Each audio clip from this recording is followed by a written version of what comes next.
నందమూరి బాలకృష్ణ గారు, నందమూరి తారక రామారావు గారు అంటే జూనియర్ ఎన్టీఆర్ గారు వీళ్ళిద్దరి మధ్య గొడవలు ఉన్నాయని, వీళ్ళిద్దరు కూడా మాట్లాడుకోవట్లేదు, కలవట్లేదు, అసలు ఫ్యామిలీకి దూరంగా ఉంటున్నాడు ఎన్టీఆర్ అని చెప్పేసి చాలా రోజుల నుంచి కూడా మనం సోషల్ మీడియాలో రకరకాల రూమర్స్ వింటూ ఉన్నాం. అంటే ఈ రూమర్స్ అన్నీ కూడా వాళ్ళంటే ఇష్టం లేని వాళ్ళు స్ప్రెడ్ చేశారా, వాళ్ళంటే పడని వాళ్ళు స్ప్రెడ్ చేశారా తెలియదు, కానీ అసలు భారీ ఎత్తున వీళ్ళ ఫ్యామిలీ పైన మాత్రం లేనిపోని అపోహలు, లేనిపోని రూమర్స్ అన్నీ కూడా క్రియేట్ చేశారనమాట. సో మనందరికీ కూడా తెలియదు కాబట్టి జనాలు ఈజీగా నమ్మేస్తారు. అరే నిజంగానే వీళ్ళ ఫ్యామిలీస్ మధ్య ఏదో జరుగుతుంది, బయటికి బాగా కనిపిస్తున్నారు కానీ లోపల మాత్రం ఖచ్చితంగా ఏదో జరుగుతుంది, వీళ్ళు మాట్లాడుకోవట్లేదు, ఈ విధంగా రకరకాల రూమర్స్ అక్కడికి రాజకీయాలకు ముడిపెట్టేసి కూడా చాలా మంది మాట్లాడారు అనమాట, విమర్శలు చేశారు. సో రకరకాలుగా అన్నారు. కానీ ఇప్పుడు అసలైన వాళ్ళ యొక్క రిలేషన్షిప్ ఏంటి, వాళ్ళ మధ్య బంధాలు ఏంటి, రక్త సంబంధం ఏంటి, ఏ విధంగా ఉంటుంది అనేది మరొకసారి ప్రూఫ్ అయిందన్నమాట. సో మరి నిన్న బాలకృష్ణ గారు షూటింగ్లో పాల్గొన్నప్పుడు యాక్షన్ సీన్స్ చేస్తున్నప్పుడు కాలు జారి కింద పడిపోవడం జరిగింది. సో ఆ కారణంగా మోకాలికి గాయం అవ్వడం, సో వెంటనే షూటింగ్ అంతా కూడా ఆపేసి దగ్గరలో ఉన్నటువంటి కాకినాడ పోర్ట్లో షూటింగ్ అంతా కూడా జరిగిందన్నమాట. అక్కడ యాక్షన్ సీన్స్ చేస్తున్నప్పుడు ఇన్సిడెంట్ జరిగింది. సో ఇంకా టీం అందరూ కూడా వెంటనే దగ్గరలో ఉన్నటువంటి హాస్పిటల్కి తీసుకెళ్లారు. స్కానింగ్ చేయించిన తర్వాత అంతా బాగానే ఉంది, కానీ చిన్న పొరపాటు అయింది, ఒక చిన్న మైనర్ సర్జరీ చేయాలి అని చెప్పేసి చెప్పారట.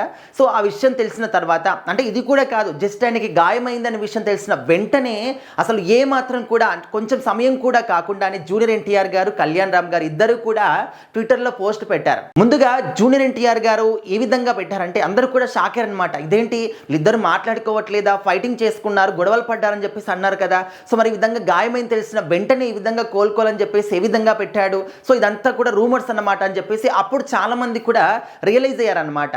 అయితే బాలకృష్ణ గారికి సంబంధించినటువంటి ఒక ఇన్సిడెంట్కి సంబంధించి మన జూనియర్ ఎన్టీఆర్ గారు ఏ విధంగా అంటే, బాలా బాబాయ్ గారు మీరు తొందరగా కోలుకోవాలని చెప్పేసి మనస్ఫూర్తిగా కోరుకుంటున్నాను, మీ యొక్క అత్యధికమైనటువంటి ఎనర్జీ ఏ విధంగా ఉంటుందో ఆ ఎనర్జీతోని తొందరగా కోలుకొని మళ్ళీ అదే ఎనర్జీతోని షూటింగ్లో పాల్గొనాలని చెప్పేసి ఆశిస్తున్నాను అని చెప్పేసి ఆయన పెట్టారు. అదేవిధంగా కళ్యాణ్ రామ్ గారు, బాలా బాబాయ్ గారు మీ యొక్క కెపాసిటీ అంటే మీ యొక్క కాన్ఫిడెన్స్ కావచ్చు అవన్నీ కూడా మాకు తెలుసు, సో మీరు తొందరగా కోలుకోవడం అని కాదు, ఖచ్చితంగా కోలుకుంటారు, మళ్ళీ రెగ్యులర్ షూటింగ్లో పాల్గొంటారు, మీ సత్తా ఏంటో చూపిస్తారని ఆ విధంగా పెట్టారనమాట. సో వీళ్ళిద్దరనే కాదు, చాలా మంది సినిమా ప్రముఖులు కావచ్చు, రాజకీయ ప్రముఖులు కావచ్చు, వీళ్ళందరూ కూడా బాలకృష్ణ గారు తొందరగా కోలుకోవాలి, అటు రాజకీయ రంగంలో ఇటు సినిమా రంగంలో తనదైన ముద్ర ఆయన వేసుకోవడం జరిగింది. ఆయన ప్రత్యేకత ఏంటి, ఇక్కడ రెండు ఒక పాలిటిక్స్ని మేనేజ్ చేస్తూ ఉన్నారు, సినిమాల్ని మేనేజ్ చేస్తూ ఉన్నారు, అండ్ రెండిట్లో ఏదో ఒకటి కిందికి తగ్గుతుందా, వెనకడుగు వేస్తుందా అంటే లేదు, రెండు కూడా సక్సెస్ఫుల్గా ముందుకు తీసుకెళ్తూ ఉన్నారు. సో ఆ విధంగా రెండు పడవల పైన కాలు వేసి ఆయన ప్రయాణం చేస్తూ ఉన్నారనమాట. ప్రయాణం కూడా సక్సెస్ఫుల్గా చేస్తూ ఉన్నారు, రెండింటిని కూడా బ్యాలెన్స్ చేస్తూ.